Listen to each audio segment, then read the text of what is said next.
ഇന്ന് നമുക്ക് യൂസ്ഫുൾ ആയിട്ടുള്ള 5 റൺ കമാൻഡ്സ് ഏതൊക്കെയാണെന്ന് നോക്കാം. ഇതേപോലെയുള്ള വിൻഡോസ് ടിപ്സിനായിട്ട് എൻ്റെ അക്കൗണ്ട് ഒന്ന് ഫോളോ ചെയ്യാൻ മറക്കണ്ട. അറിയാത്തവർക്കായിട്ട് ഈ വീഡിയോ ഷെയർ ചെയ്ത് കൊടുക്കുക. റൺ കമാൻഡ് ഓപ്പൺ ചെയ്യാൻ വേണ്ടി Windows key plus R press ചെയ്താൽ മതി. First command desk.cpl space comma 5 enter ചെയ്ത് കഴിഞ്ഞിട്ടുണ്ടെങ്കിൽ ഡെസ്ക്ടോപ്പ് ഐക്കൺ സെറ്റിങ്സ് വരും. ഇവിടെ നിങ്ങൾക്ക് ആവശ്യമായിട്ടുള്ള ഐക്കൺസ് നേരെ ടിക്ക് ഇട്ടിട്ടുണ്ടെങ്കിൽ നിങ്ങൾക്ക് ഡെസ്ക്ടോപ്പിലേക്ക് ഡയറക്റ്റായിട്ട് എത്തുന്നതാണ്.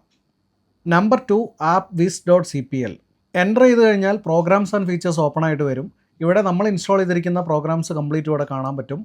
ഏതെങ്കിലും ആപ്ലിക്കേഷൻ വർക്കിംഗ് അല്ലെങ്കിൽ അതിനെ ചൂസ് ചെയ്തിട്ട് നിങ്ങൾക്ക് റിപ്പയർ ഓപ്ഷൻ ഉണ്ടെങ്കിൽ അത് കൊടുക്കാം. അതല്ല അൺഇൻസ്റ്റാൾ ചെയ്യാനാണെങ്കിൽ അതും ഇവിടെ ചെയ്യാൻ പറ്റും. തേർഡ് കമാൻഡ് diskmgmt.msc ഈ ഒരു കമാൻഡ് ചെയ്ത് എൻ്റർ ചെയ്യുകയാണെങ്കിൽ ഡിസ്ക് മാനേജ്മെൻറ്റ് ഡയറക്റ്റ് ആയിട്ട് ഓപ്പൺ ചെയ്യും. ഇവിടെ നമ്മൾ ഇൻസ്റ്റാൾ ചെയ്തിരിക്കുന്ന സ്റ്റോറേജ് ഡിവൈസസ് എല്ലാം കാണാൻ പറ്റും. ഏതെങ്കിലും പെൻഡ്രൈവ് ഒക്കെ കണക്ട് ചെയ്ത് ഡിറ്റക്ട് ചെയ്യുന്നില്ലെങ്കിൽ ഇവിടെ വന്ന് നമുക്ക് വെരിഫൈ ചെയ്യാവുന്നതാണ്.